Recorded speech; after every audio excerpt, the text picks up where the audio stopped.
অন্যায় যত জায়গা আছে এই জায়গাতে দল, সরকারি দল, বিরোধী দল কোনো কিছুকে আমি পরোয়া করবো না ইনশাআল্লাহ। রমজান আসলেই পৃথিবীর অন্যান্য দেশে দেখা যায় দ্রব্যমূল্যের দাম কমে, দ্রব্যমূল্যটা কমে যায় এবং ঘোষণা দিয়ে এটা কমে দেওয়া হয়। কিন্তু বাংলাদেশে দ্রব্যমূল্যের দাম বাড়ে। এখানে সিন্ডিকেট হলো প্রথম দায়ী। সিন্ডিকেটটা এবারে যেটা হয়েছে, এটা বাচ্চু ভাই কতটুকু মেনে নিবে আমি জানি না।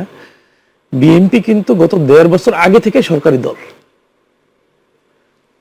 মানে এটা অঘোষিত সরকারি দল।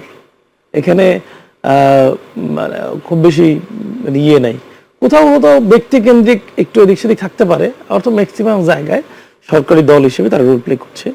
এবং এই সিন্ডিকেটের নিয়ন্ত্রণটা পুরোপুরি কিন্তু এই গোষ্ঠীটার হাতেই আছে। সুতরাং আমার কাছে মনে হয় এবার বিএনপি চাইলে বা বর্তমান সরকার চাইলে 100% সিন্ডিকেটটাকে নিয়ন্ত্রণ করা সম্ভব। আগে যেটা হইতো যে মানে ক্রিয়াশীল আওয়ামী লীগও থাকতো, বিএনপিও থাকতো, এবং দুইটাকে ম্যানেজ করে ওই অ্যারেঞ্জমেন্ট করে রমজান পর্যন্ত নিয়ে এসে এটাকে অ্যাক্টিভ করাটা অনেকের জন্য কঠিন হতো। বাট এবার যদি শক্ত হয় বিএনপি, এখানে সম্ভব। দ্বিতীয় হলো চাঁদাবাজি। চাঁদাবাজি একটা বড় পার্ট থাকে, চাঁদাবাজির কারণে হয়। আমিও ছোট একটা ব্যবসা করি, রেগুলার এটা অঘোষিত দিতেই হয়, দিতে হবে, কিছু করার নেই।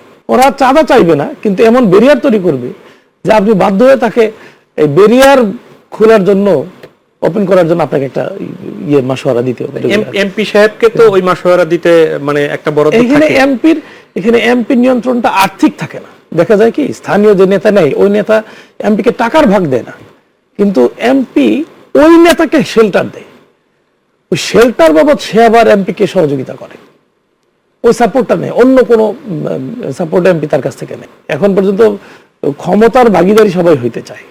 আসলে বিরোধী দলীয় এমপি যিনি থাকেন তার কাছে মানুষ সাধারণত মনে করে না যে এই জায়গাটা থেকে আমি খুব বেশি বেনিফিট হতে পারবো।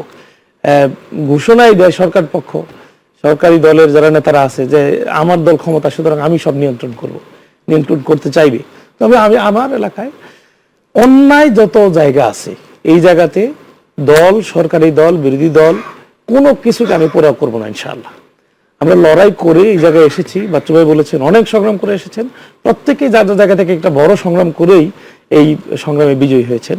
সুতরাং আর খুব বেশি মানে ফ্যাসিস্ট আমলে একাধিকবার মামলায় শিকার হয়েছি, কারাগারে গিয়েছি। সুতরাং আর খুব বেশি মানে ভয় পাওয়ার জায়গাটাও এখন আর নাই। জনগণ ম্যান্ডেট দিয়ে দিয়েছে। হ্যাঁ, জনগণ ম্যান্ডেট দিয়ে দিয়েছে। সুতরাং জনগণও প্রত্যাশা করে আমি আমার চিন্তাটাকে এখানে অ্যাপ্লাই করবো। সুতরাং চাঁদাবাজি বলেন, সিন্ডিকেট বলেন, অন্যান্য যে অসম বিষয়গুলো রয়েছে এগুলো দূর করার ক্ষেত্রে আমি কোনোভাবেই পরোয়া করবো না। যিনি যেখানে দায়ী তার ব্যাপারে অ্যাকশনে যাওয়ার ক্ষেত্রে আমি সোচ্চার ভূমিকা পালন করবো ইনশাআল্লাহ। সর্বশেষ যেটা বলতে চাই, কৃষকের পণ্যের উপযুক্ত মূল্য যেন দেওয়া হয়। এক্ষেত্রে অনেক সময় দেখা যায় যে একজন কৃষক, মনে করেন দুধ, রমজান আসলে দুধের দাম 100 টাকার বেশি হয়ে যায়, 150 টাকা হয়ে যায় দুধের দাম, কিন্তু যিনি কৃষক তিনি আবার 60 টাকা 70 টাকায় বিক্রি করেন। এটা একটা গোষ্ঠী নিয়ে ডাবল করে ফেলে, 60 টাকায় কিনে 120 টাকা বিক্রি করে। একটা এই যে মধ্যস্বত্ব ভোগীরা একটা বড় ধরনের লাভবান হয়, কৃষক বঞ্চিত হয়। এক্ষেত্রে সরকারের একটা দায় থেকে যায়। একজন কৃষক কিন্তু এই সময় এসেই, ধরেন কাপড়ের ব্যবসায়ী, আমি যতটুকু জানি কাপড়ের ব্যবসায়ী যারা খুচরা ব্যবসায়ী তারা রমজান মাসে দা বিক্রি করে, পুরো বছর জুড়ে প্রায় কাছাকাছি বিক্রি করে। অর্থাৎ রমজানে যে কোনো কারণে যদি সে মিস করে তাহলে পুরো বছর তার চলা কঠিন হয়। এরকম কিছু কৃষক আছে তার পণ্যগুলো রমজানের জন্য রেখে দেয়, সে উপযুক্ত পণ্য যেন পায়।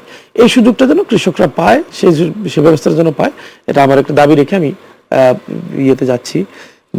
আপনি যে প্রশ্নটুকু করেছিলেন মাদক সহ নিয়ন্ত্রণের ক্ষেত্রে, ভাই বলেছেন নিজে ভালো হলে অনেককেই ভালো করা সম্ভব। আমি আশ্চর্য হয়েছি, কারাগারে গিয়ে দেখেছি এসপির ড্রাইভার গ্রেফতার হয়েছে মাদকের অভিযোগে। সে পুলিশের কর্মকর্তা, ড্রাইভার। আমি জিজ্ঞেস করলাম যে আপনি অ্যারেস্ট হইলেন?